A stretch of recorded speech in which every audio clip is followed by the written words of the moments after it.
مرزا قادیانی نے مختلف جگہوں پر خاتم کا جو معنی دیا ہے اس کے 5-6 حوالے دیے تھے،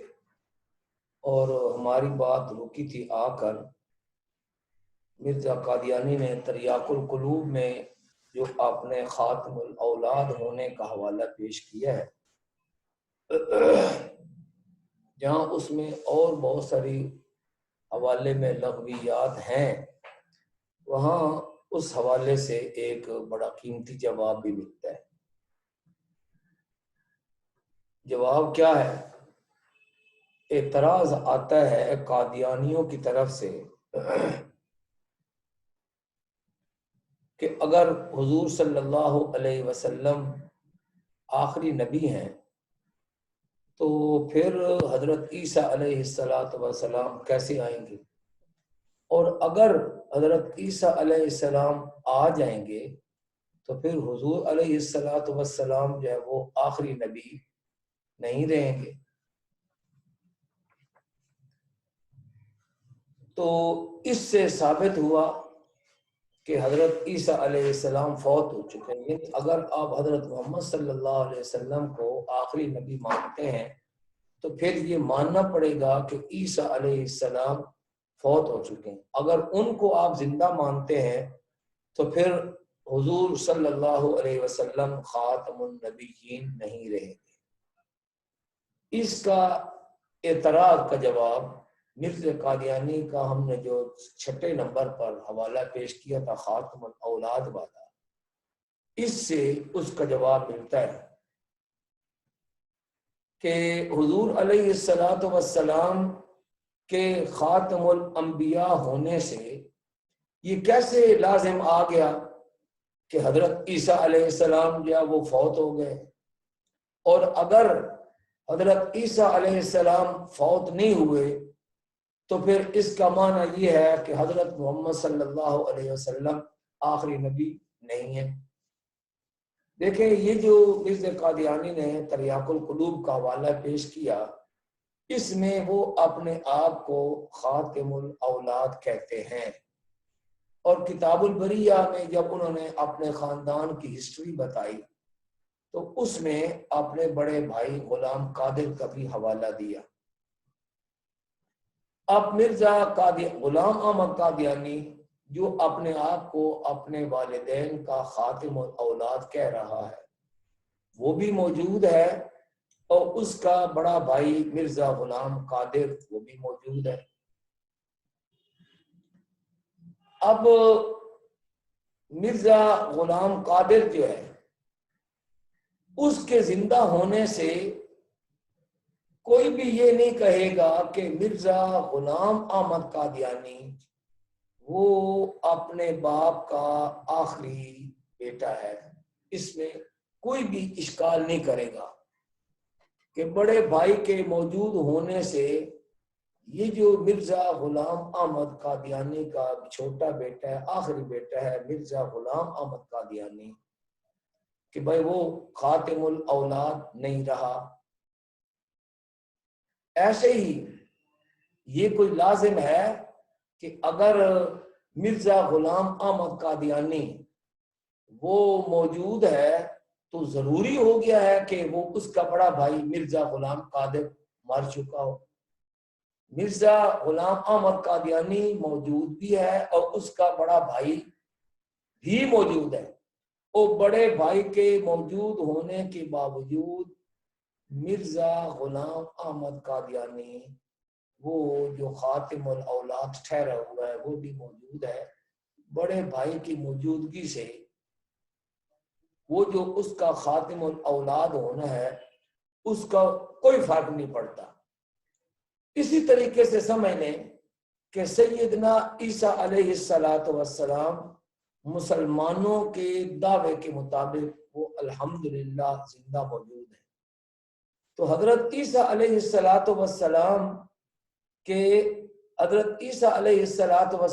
کے زندہ رہنے سے، اس وقت تک زندہ موجود ہونے سے حضور علیہ السلام کی خاتمیت پر کوئی فرق نہیں پڑتا۔ اس کی مثال ایسے ہی ہے جیسے ایک باپ ہو، اس کے 4 بیٹے ہوں، اور وہ جو 4 بیٹے ہیں ان میں سے پہلا بیٹا جو پہلے نمبر پر پیدا ہوا تھا وہ زندہ ہے، اور اس کی موجودگی میں آخری بیٹا جو چوتھا بیٹا تھا وہ مر گیا، قضاء الہی سے مر گیا. تو کیا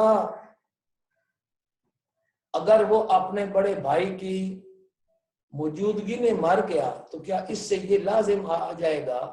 کہ وہ جو آدمی اب چھوٹا بھائی جو آخری نمبر پر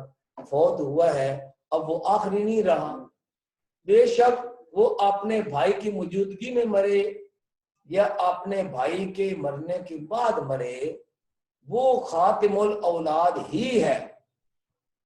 وہ خاتم الاولاد ہی ہے. اسی طریقے سے حضور علیہ السلام کی رحلت بے شک ہو گئی ہے، چونکہ عیسیٰ علیہ السلام پہلے آئے ہیں، وہ پہلے پیغمبر تھے، ان کے اب زندہ موجود ہونے سے حضور علیہ السلام کی خاتمیت پر جو ہے وہ کوئی اعتراض جو ہے وہ باقی نہیں رہتا. یہ چند یہاں باتیں ہم نے کرنی تھیں. اس کے بعد 2 حوالے خود مرزا غلام احمد قادیانی کے اپنے ہیں، جو لا نبی بعدی جو حدیث پاک ہے آج کے قادیانی اس لا نبی بعدی سے معنی لیتے ہیں کہ یعنی حضور علیہ السلام کے بعد گویا صاحب شریعت نبی نہیں ہوگا یا وہ مستقل نبی نہیں ہوگا. ایک حوالہ ہے مرزا غلام احمد قادیانی کا، کتاب ہے حمامۃ البشرا، وہ حوالہ سننے کے قابل ہے اور اس کا مفہوم جو وہ بھی بیان کر دیا جائے، جس میں مرزا غلام احمد قادیانی نے بڑی وضاحت کے ساتھ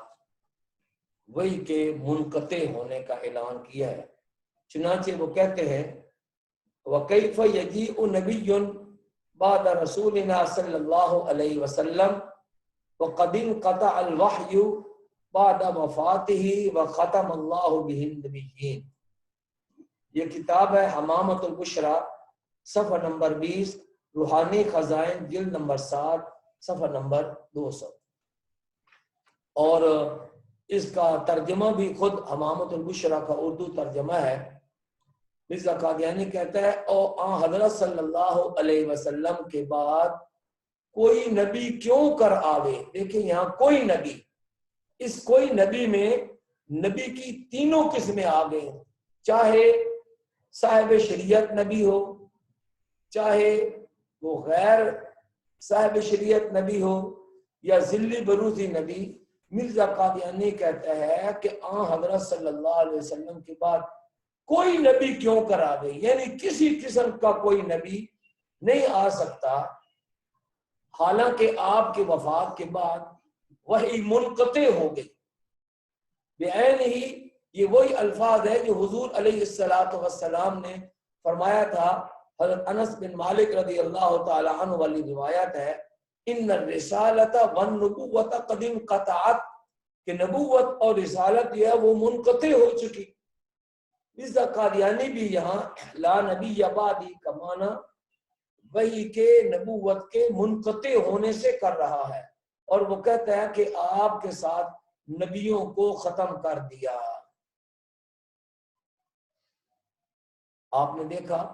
کہ یہاں لا نبی بعدی کے الفاظ نہیں ہیں، اور مرزا غلام احمد قادیانی خود کہہ رہا ہے کہ اب نبوت ہے وہ منقطع ہو گئی. ایک اور جگہ کہتے ہیں حضرت صلی اللہ علیہ وسلم نے بار بار فرما دیا تھا کہ میرے بعد کوئی نبی نہیں آئے گا، اور حدیث لا نبی بعدی ایسی مشہور تھی کہ کسی کو اس کی صحت میں کلام نہ تھا. اور قرآن شریف جس کا لفظ قطعی ہے، اپنی آیت کریمہ وَلَٰكِن رسول اللہ وخاتم النبیین سے بھی اس بات کی تصدیق کرتا تھا کہ فی الحقیقت ہمارے نبی پر ختم نبوت ختم ہو چکی ہے، ہمارے نبی پر نبوت ختم ہو چکی، جب نبوت ختم ہو چکی تو پھر جاری کیسے ہوئی؟ حضرات محترم، یہ تو دو حدیثیں ہیں جن کو ہم نے بھی مانا ہے اور مرزا قادیانی نے بھی مانا ہے، لیکن آج کل کے قادیانی اپنی جھوٹی اغراض کی وجہ سے وہ پھر ان آیات میں اور احادیث میں ہیر پھیر کرتے ہیں، تعویلات کرتے ہیں، لیکن خود مرزا غلام احمد قادیانی نے جو ترجمہ کر دیا ہے اور خاتم کے متعلق جو ہم نے 6 حوالے پیش کیے ہیں، ان حوالوں کے موجودگی میں کوئی ممکن نہیں ہے کہ لا نبی یا بعدی کا وہ ترجمہ کیا جائے جو آج کل کے قادیانی کرتے ہیں۔ یہ تو قرآن پاک کی ایک آیت اور اس 2 حدیثوں کے حوالے سے بات ہوئی۔ ایک بہت بڑے علامہ، میں نے پہلے بھی ان کا نام لیا ہے، حضرت ڈاکٹر علامہ خالد محمود صاحب دامت برکاتہم العالیہ، انہوں نے کتاب لکھی ہے عقیدۃ الامہ فی معنی ختم النبوہ، یعنی امت اسلامیہ کا ختم نبوت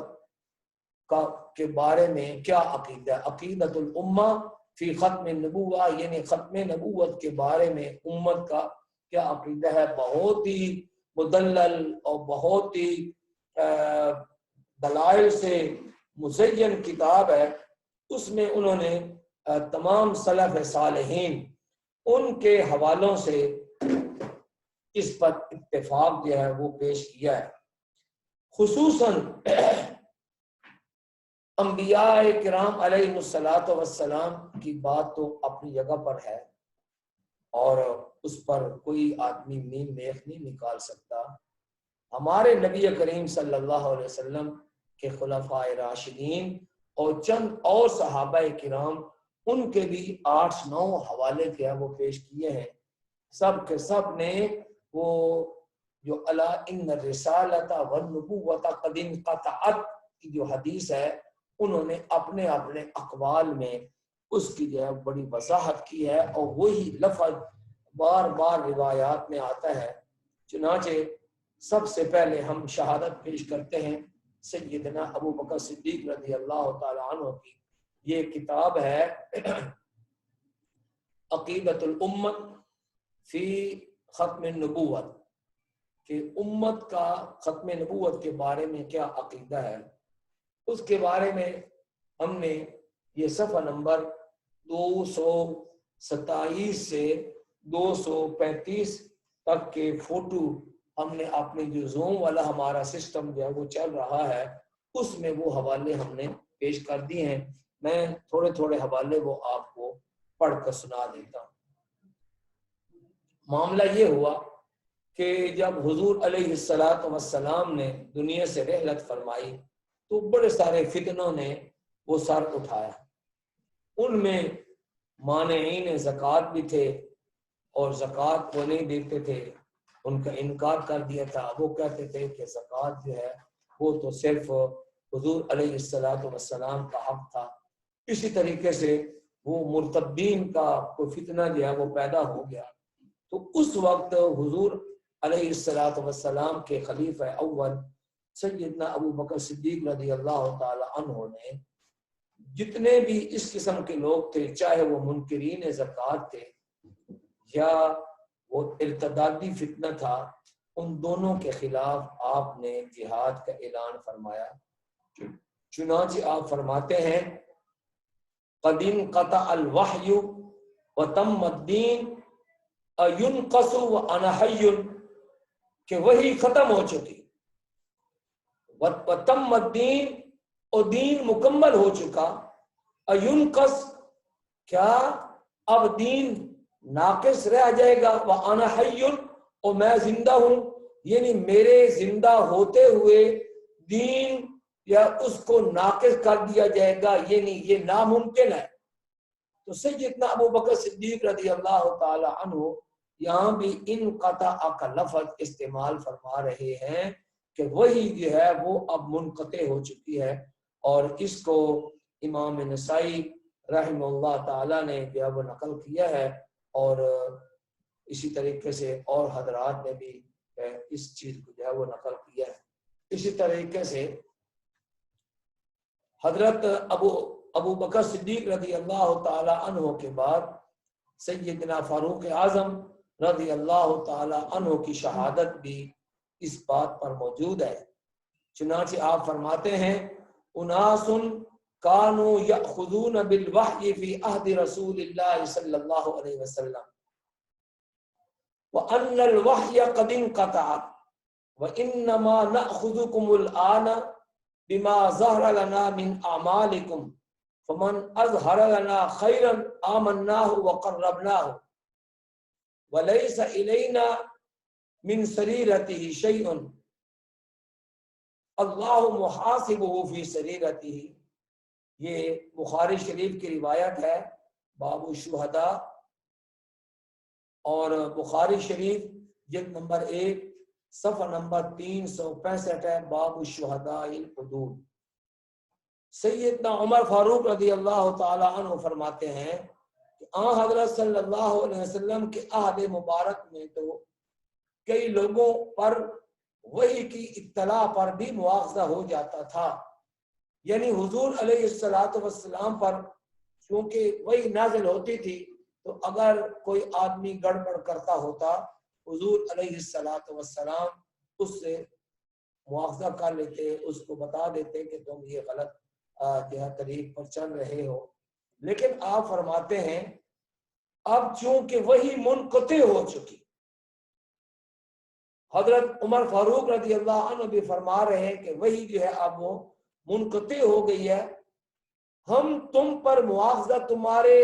انہی اعمال کی بنا پر کر سکتے ہیں جو ہمارے سامنے ہیں۔ جو اچھائی ظاہر کرے گا ہم اس سے بے خوف رہیں گے اور اسے اپنا مقرب بنا لیں گے، اور اس کے باطن کی تہ میں ہمیں کوئی سروکار نہیں، اس کا محاسبہ تو اللہ تعالیٰ کرنے والا ہے۔ تو حضرت عمر رضی اللہ تعالی عنہ بھی وحی کے منقطع ہونے کا اعلان فرما رہے ہیں۔ اسی طریقے سے ایک اور واقعہ ہے جس میں حضرت ابو بکر صدیق اور حضرت عمر رضی اللہ تعالی عنہ کی اکٹھی شہادت ہے، گویا اس بات پر دونوں جو ہے وہ تصدیق کر رہے ہیں۔ واقعہ یہ ہوا کہ حضرت ام ایمن رضی اللہ تعالی عنہ حضور علیہ الصلوۃ والسلام کی خادمہ تھے۔ حضور علیہ الصلوۃ والسلام ان کی زیارت کے لیے جایا کرتے تھے۔ تو حضور علیہ الصلوۃ والسلام کی رحلت کے بعد ایک مرتبہ حضرت ابو بکر صدیق رضی اللہ تعالی عنہ اور حضرت عمر فاروق رضی اللہ تعالی عنہ یہ جانے لگے۔ حضرت انس بن مالک رضی اللہ تعالی عنہ فرماتے ہیں کہ میں بھی آپ کے ساتھ ہو لیا۔ اب یہ تینوں حضرات جب حضرت ام ایمن رضی اللہ تعالی عنہ کے پاس پہنچے تو حضرت ام ایمن رضی اللہ تعالی عنہ وہ آپ کو دیکھ کر رونے لگی۔ حضرت ابو بکر صدیق رضی اللہ تعالی عنہ اور حضرت عمر رضی اللہ تعالی عنہ یہ سمجھے کہ ام ایمن رضی اللہ تعالی عنہ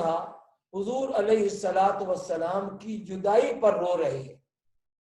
تو ان دونوں حضرات نے شیخان نے ان کو دلاسا دیا۔ تو حضرت ام ایمن فرمانے لگی، عربی عبارت ہے آپ کا کلام، فرمایا قد علمت انما عند اللہ خیر لرسول اللہ صلی اللہ علیہ وسلم ولكن ابکی علی خبر السماء قد انقطع عنا۔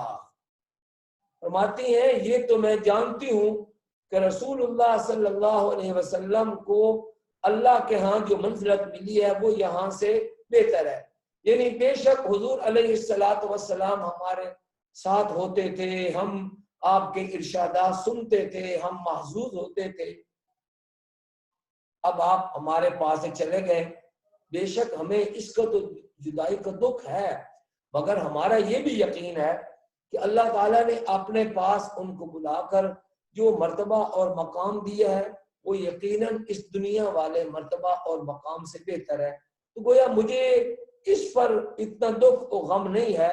بلکہ میرے رونے کا سبب یہ ہے کہ اب آسمانی خبروں کا یہاں آنا منقطع ہو چکا۔ اس روایت سے بھی یہ معلوم ہوا کہ حضرت ام ایمن رضی اللہ تعالی عنہ فرما رہی ہیں کہ اب وہی منقطع ہو چکی ہے۔ اور جب ان شیخین نے ان سے سنا تو آپ نے کوئی نکیر نہیں فرمائی، بلکہ آپ بھی خاموش ہو گئے۔ تو یہاں پر 3 صحابہ، حضرت ابو بکر صدیق، حضرت عمر رضی اللہ تعالی عنہما اور حضرت ام ایمن رضی اللہ تعالی عنہا، وہ یہ بیان فرما رہی ہیں کہ آسمان سے جو خبریں آتی تھی وہ منقطع ہو گئی ہیں، لہذا اب وہی کا سلسلہ ختم ہو گیا۔ یہ کنز العمال ہے، جلد نمبر 4 صفحہ نمبر 48۔ ایسے ہی دیگر صحابہ کرام میں حضرت علی رضی اللہ تعالی عنہ، ان کی بھی ایک شہادت موجود ہے، اور یہ آپ نے کب فرمایا؟ حضرت علی رضی اللہ تعالی عنہ ان لوگوں میں شامل ہیں جو حضور علیہ السلام کو غسل دے رہے۔ تو حضرت علی رضی اللہ تعالی عنہ حضور علیہ السلام کے رخ انور کی طرف دیکھتے ہیں تو فرماتے ہیں بِأَبِي أَنْتَ وَأُمِّي قَدْ انْقَطَعَ بِمَوْتِكَ مَا لَمْ يَنْقَطِعْ بِمَوْتِ غَيْرِكَ مِنَ النُّبُوَّةِ مِنَ الْأَنْبِيَاءِ وَأَخْبَارِ السَّمَاءِ۔ یہ نہج البلاغہ کتاب ہے جس میں حضرت علی رضی اللہ تعالی عنہ کے خطبات کو جمع کیا گیا ہے۔ اس کی جلد نمبر صفحہ نمبر اس کا لکھا ہے 338۔ اس میں حضرت علی رضی اللہ تعالی عنہ فرماتے ہیں کہ میرے ماں باپ آپ پر قربان ہوں، آپ کی وفات سے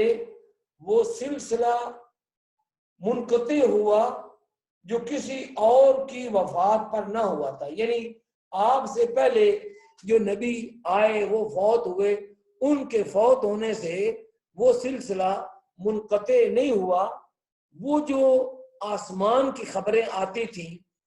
وہ پہلے منقطع نہیں ہوئی تھی، لیکن اب آپ کے چلے جانے کے بعد آسمان سے آنے والی وہ خبریں منقطع ہو چکی، لہذا حضرت علی رضی اللہ تعالی عنہ کا یہ فرمان یہ بھی اس بات کی شہادت دے رہا ہے کہ ان کا بھی یہی ایمان اور عقیدہ تھا کہ حضرت محمد صلی اللہ علیہ وسلم کے رحلت فرما جانے کے بعد اب کوئی ایسا شخص نہیں ہے جس کے اوپر وہ وحی جو ہے وہ نازل۔ ایسے ہی صحابہ کرام میں سے حضرت عبداللہ ابن ابی اوفا رضی اللہ تعالی عنہ فرماتے ہیں لو قضی ان یکون بعد محمد صلی اللہ علیہ وسلم نبی عاش ابنہ ولیکن لا نبی بعدہ۔ یہ صحیح بخاری ہے، جلد نمبر 2 صفحہ نمبر 914۔ اس کا ترجمہ ہے کہ اگر یہ مقدر ہوتا کہ حضور علیہ السلام کے بعد بھی کوئی نبی ہو تو آپ کا بیٹا زندہ رہتا اور نبی ہوتا، لیکن فرمایا ولیکن لا نبی بعدہ، کہ لیکن آپ کے بعد کوئی نبی نہیں ہے۔ تو اگر اللہ نے کسی کو نبوت دینی ہوتی اللہ تعالیٰ آپ کے بیٹے کو زندہ رکھتے، اس لیے آپ کے بیٹے کو حضرت ابراہیم رضی اللہ تعالیٰ عنہ اور باقی جو آپ کے بیٹے تھے ان کو پہلے اٹھا لیا، کیونکہ آپ کے بعد نبوت یا وہ نہیں دینی تھی۔ جس چیز کو حضرت ابو بکر صدیق، حضرت عمر رضی اللہ تعالی عنہ اور دیگر صحابہ نے ان قطع کے ساتھ بیان فرمایا ہے، حضرت عبداللہ ابن ابی اوفا وہ اس عبارت کو لا نبی بعدی، لا نبی بعدہ کے عبارت سے اس مفہوم کو بیان فرما رہے ہیں۔ اس کا مطلب یہ ہے کہ حضور علیہ الصلوۃ والسلام کے رحلت فرما جانے کے بعد کسی قسم کا کوئی نبی صاحب شریعت یا مستقل نبی یا ذلی بروزی اور اتباع کرنے والا نبی کوئی بھی اب نہیں آ سکتا۔ ایسے ہی حضرت انس رضی اللہ تعالی عنہ وہ حضور علیہ الصلوۃ والسلام کے صاحبزادے حضرت ابراہیم رضی اللہ تعالی عنہ کے بارے میں فرماتے ہیں ما ملأ مہدہ ولو بقی لکان نبیا لیکن لم یبقى لأن نبیکم آخر الانبیاء۔ یہ التاریخ الکبیر ہے ابن عساکر رحمہ اللہ تعالی کی، جلد نمبر 1 صفحہ نمبر 294، یہ اس کی تلخیص پیش کی گئی ہے اور اس کا ترجمہ ہے ابھی تو اس نے یعنی حضرت ابراہیم رضی اللہ تعالی عنہ نے اپنے گہوارے کو بھی نہیں بھرا تھا، یعنی بالکل چھوٹی عمر کے تھے۔ اگر آپ زندہ رہتے تو آپ نبی ہوتے، لیکن حضرت صلی اللہ علیہ وسلم جب آخر الانبیاء ہیں تو وہ کیسے زندہ رہتے؟ لا نبی بعدی آخر الانبیاء قد انقطع الوحی، یہ سارے کے سارے الفاظ وہ بتا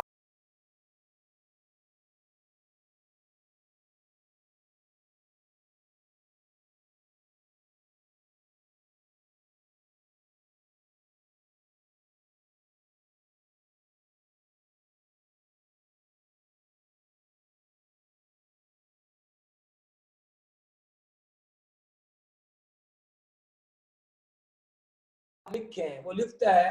کہ اگر کبھی اتفاق سے ان سے یعنی مرزا کے والد سے کوئی دریافت کرتا کہ مرزا غلام احمد کہاں ہیں، تو وہ یعنی کہ مرزا غلام مرتضیٰ مرزا قادیانی کا والد وہ جواب دیتے کہ مسجد جا کر سقاوہ کی ٹونٹی میں تلاش کرو، اگر وہاں نہ ملے تو مایوس ہو کر واپس مت آنا، مسجد کے اندر چلے جانا، وہاں کسی گوشے میں تلاش کرنا،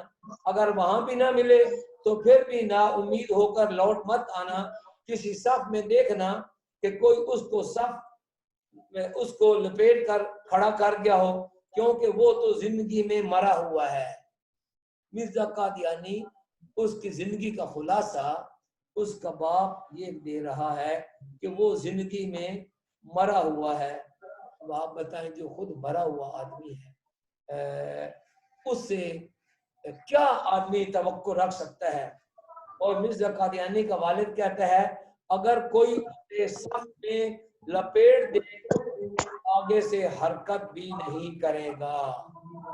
اس کا مطلب یہ نکلا کہ اگر کوئی انگریز اس کو جو قسم کا سبق دے دے، چاہے اس کے اپنے ایمان کا جنازہ نکلتا ہو اور اس کی غیرت کا سودا ہوتا ہو، مرزا قادیانی کو اس کی کوئی پرواہ نہیں تھی۔ کہتا ہے راوی کہ آپ کو شیرینی سے بہت پیار تھا، یعنی میٹھی چیز کھانے سے بڑا پیار تھا، اور مرض بول بھی عرصہ سے آپ کو لگی ہوئی تھی، یعنی چھوٹا پیشاب جو ہے وہ آتا تھا، کیونکہ مرزا قادیانی کی شوگر بھی بڑی ہائی درجے کی تھی۔ اس زمانے میں آپ مٹی کے ڈھیلے بعض وقت جیب میں ہی رکھتے تھے، اور اسی جیب میں گڑ کے ڈھیلے بھی رکھ لیا کرتے تھے۔ اب آپ اندازہ کریں کہ کوئی سلیم و طبع آدمی وہ مٹی کے ڈھیلے جس سے استنجا کرنا ہوتا ہے ان کو، اور وہ گڑ جو ہوتا ہے گڑ، ان کو کبھی ایک جیب میں رکھتا ہے؟ تو یہ فاتر العقل ماتو قسم کا آدمی جس کو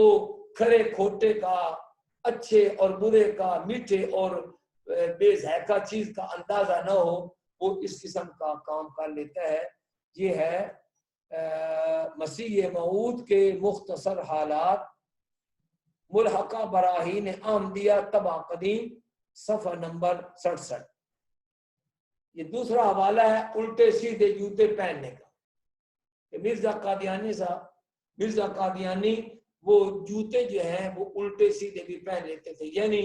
دایاں جوتا بائیں پاؤں میں اور بایاں جوتا دائیں پاؤں میں۔ کہتے ہیں کہ ایک دفعہ کوئی شخص آپ کے لیے گرگابی لے کر آیا۔ گرگابی یہ پرانے زمان میں پنجابی بھی کہتے ہیں، آج کل جس کو ہم بوٹ کہتے ہیں، شوز کہتے ہیں، اس کو گرگابی کہا جاتا تھا۔ تو وہ گرگابی لے کر آیا، آپ نے پہن لی، مگر اس کے الٹے سیدھے پاؤں کا پتہ نہیں لگتا تھا۔ کئی دفعہ الٹی پہن لیتے تھے اور پھر تکلیف ہوتی تھی، بعض دفعہ آپ کا الٹا پاؤں پڑ جاتا تو تنگ ہو کر فرماتے کہ ان کی یعنی انگریزوں کی کوئی چیز بھی اچھی نہیں، انگریزوں کی کوئی اچھی چیز نہیں ہے، مگر ان کی عطا کردہ نبوت اس کو قبول کر لیا۔ اگر انگریز کی کوئی چیز اچھی نہیں تھی تو ان کی عطا کردہ نبوت ان کو کیسے اچھی لگی۔ والدہ صاحبہ نے فرمایا کہ میں نے آپ کی سہولت کے واسطے الٹے سیدھے پاؤں کی شناخت کے لیے نشان لگا دیے تھے، مگر باوجود اس کے آپ الٹے سیدھے پہن لیتے تھے۔ یعنی وہ جو گرگابی کے دو تھے جوتے، تو دایاں پاؤں جو جوتے کا تھا اس کے اوپر ایک نشان لگا دیا، مثلا سرخ رنگ کا کپڑا لگا دیا۔ اس کا مطلب یہ ہوگا جس جوتے پر اس کے سرخ رنگ کا لگا ہوا ہے یہ دایاں پاؤں والا ہے، اور جس کے اوپر کالے رنگ کی پٹی لگی ہوئی ہے یہ بایاں پاؤں میں پہننے والا ہے۔ اب اس جیسا آپ کیا کرتے کہ وہ کالی پٹی والی جوتا وہ دائیں پاؤں میں اور سرخ پٹی والا جوتا بائیں پاؤں میں پہن لیتے تھے۔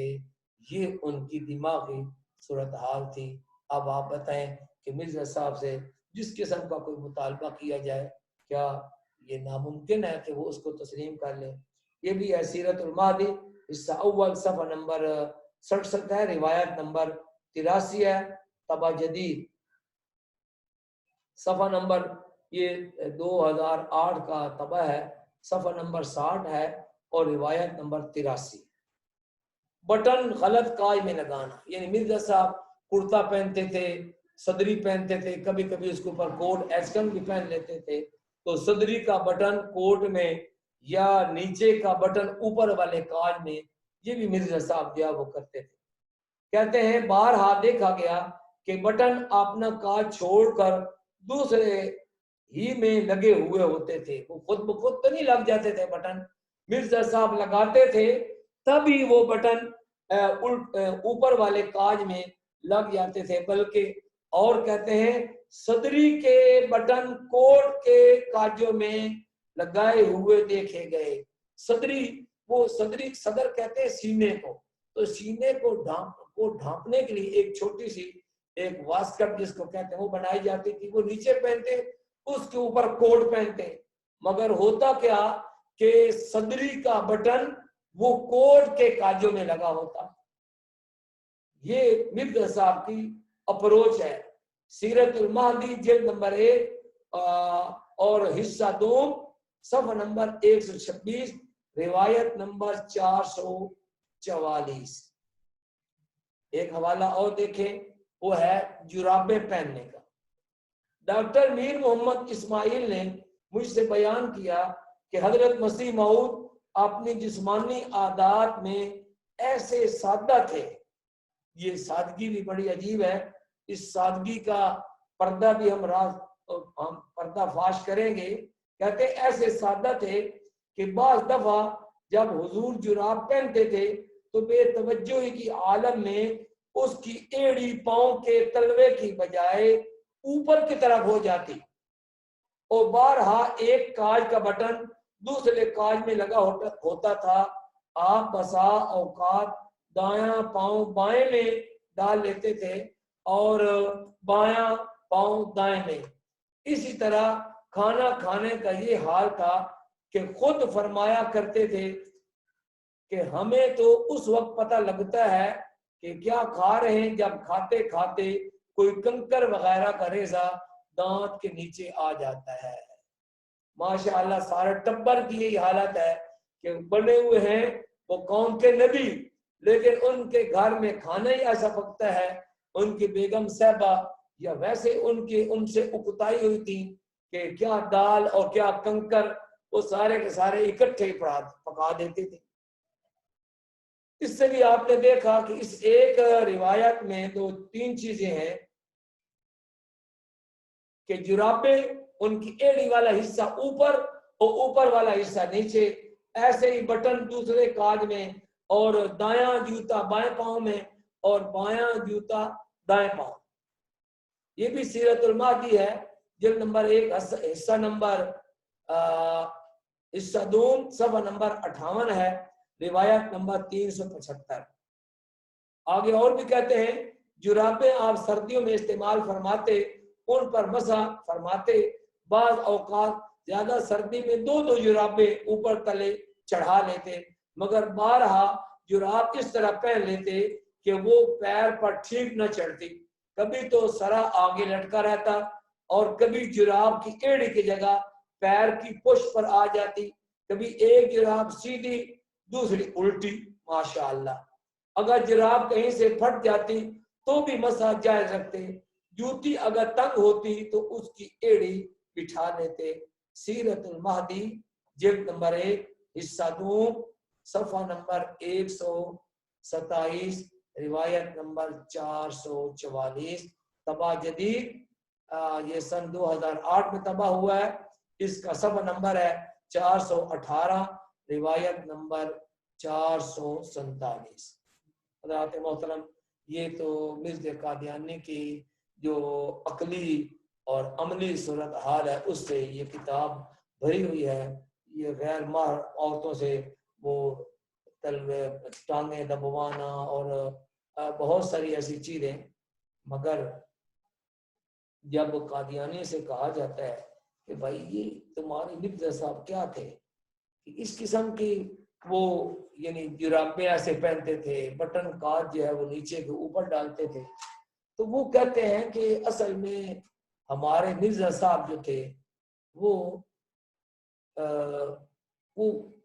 یاد الہی میں ایسے مستغرق ہوتے تھے کہ دنیا کے کاموں میں ان کو وہ کوئی رجحان نہیں ہوتا تھا، اور وہ ان کو کوئی خیال نہیں ہوتا تھا، اس لیے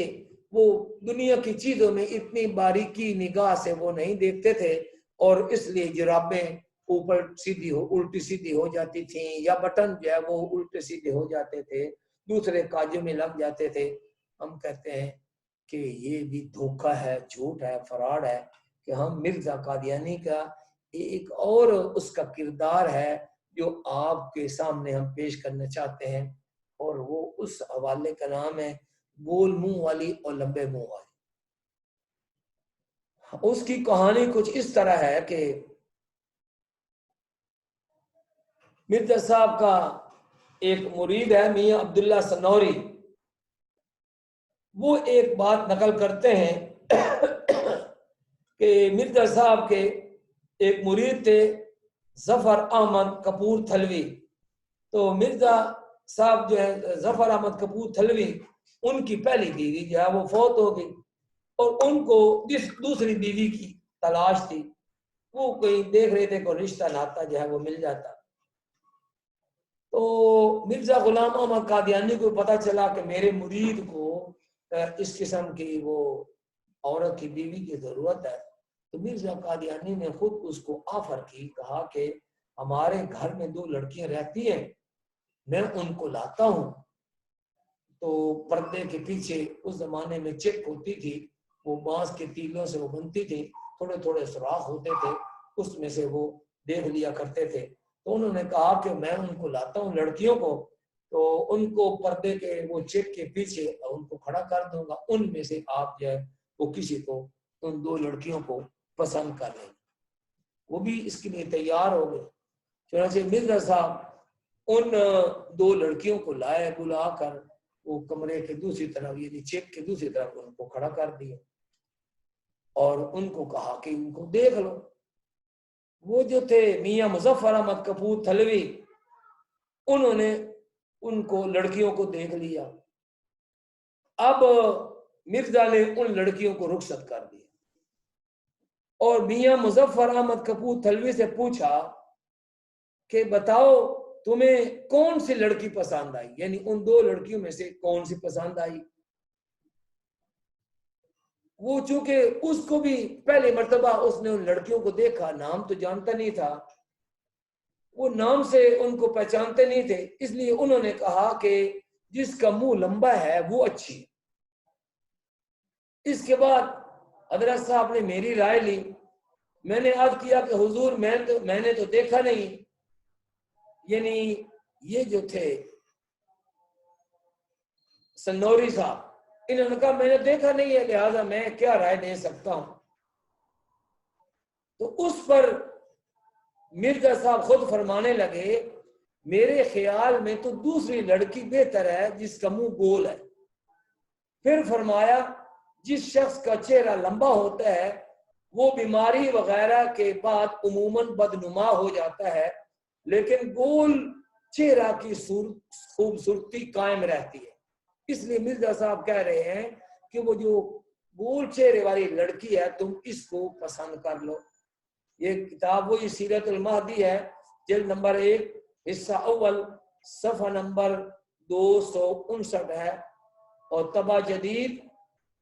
یہ 2008 کا اس کا صفحہ نمبر ہے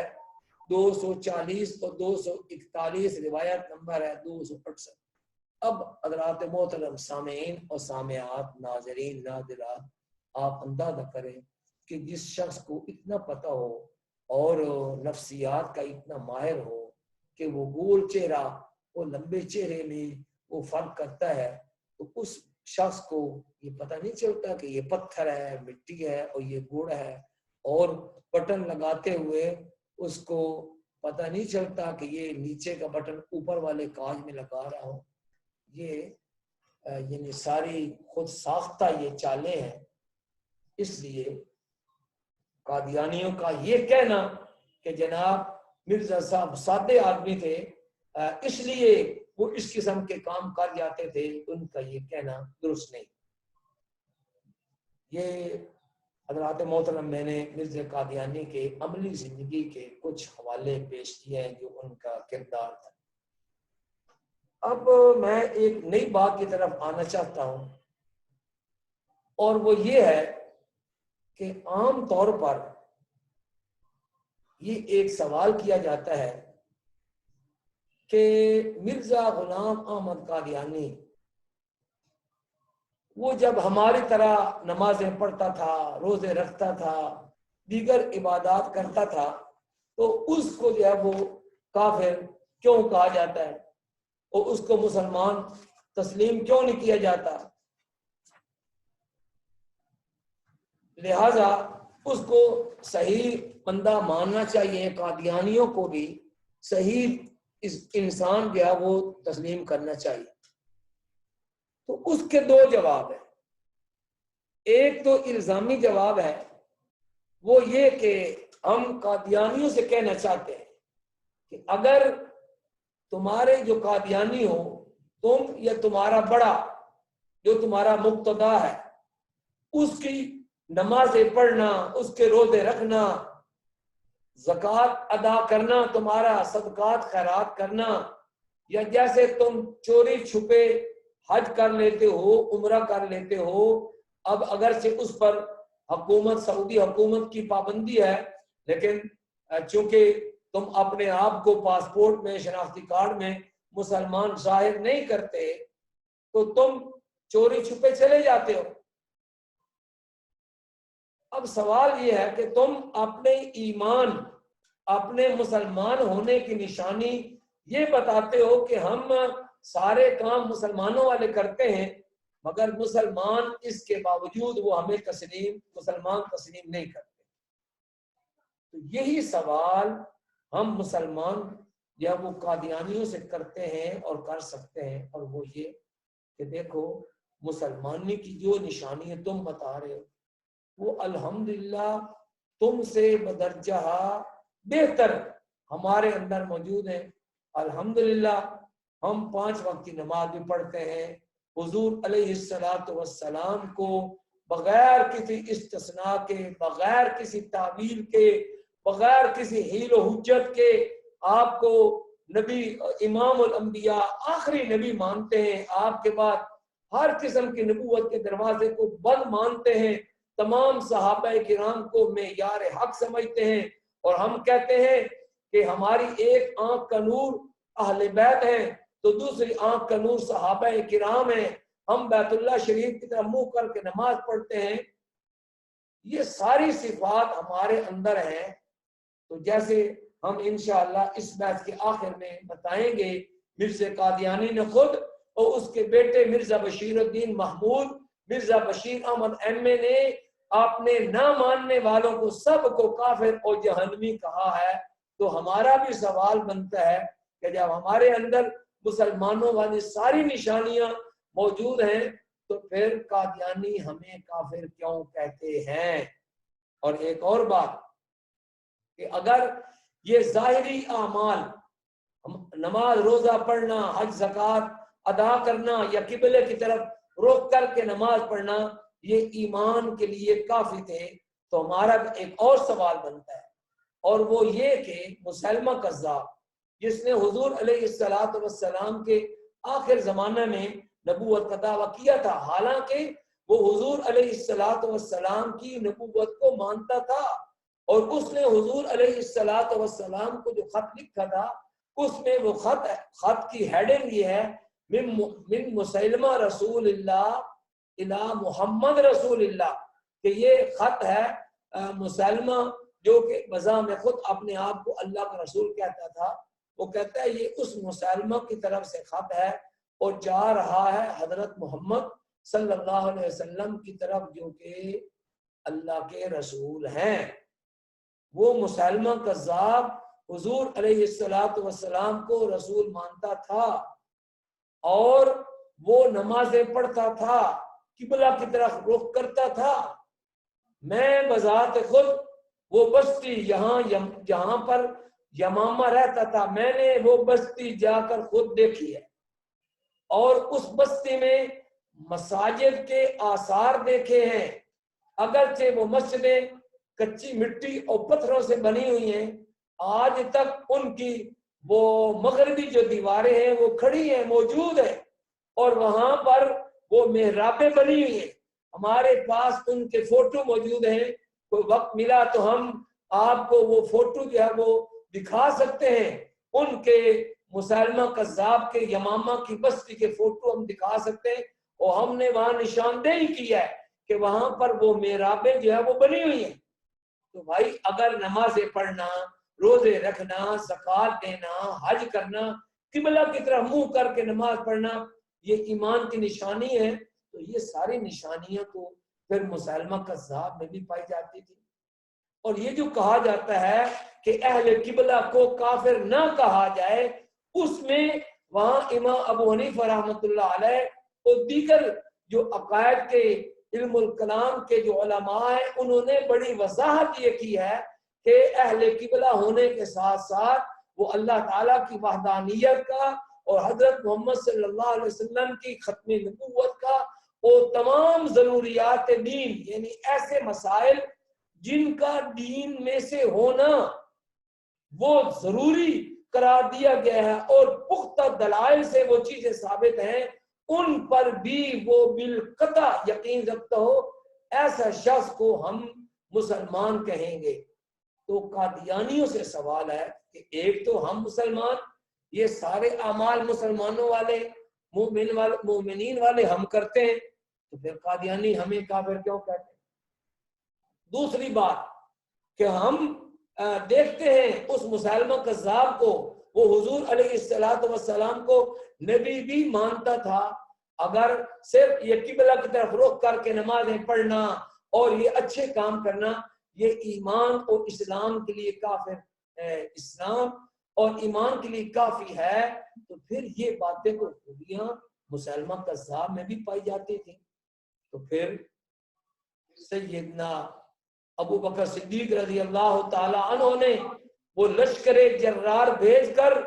ان منکرین ختم نبوت، ان مرتدین کے ساتھ ان کے خلاف جنگ کیوں کی تھی، اور 1200 صحابہ کرام کو شہید کیوں کروایا تھا، 24,000 اس مسلمہ کذاب کے ماننے والوں کو تہتے کیوں کیا تھا۔ وہ مسلمہ کذاب جو حضور علیہ السلام کو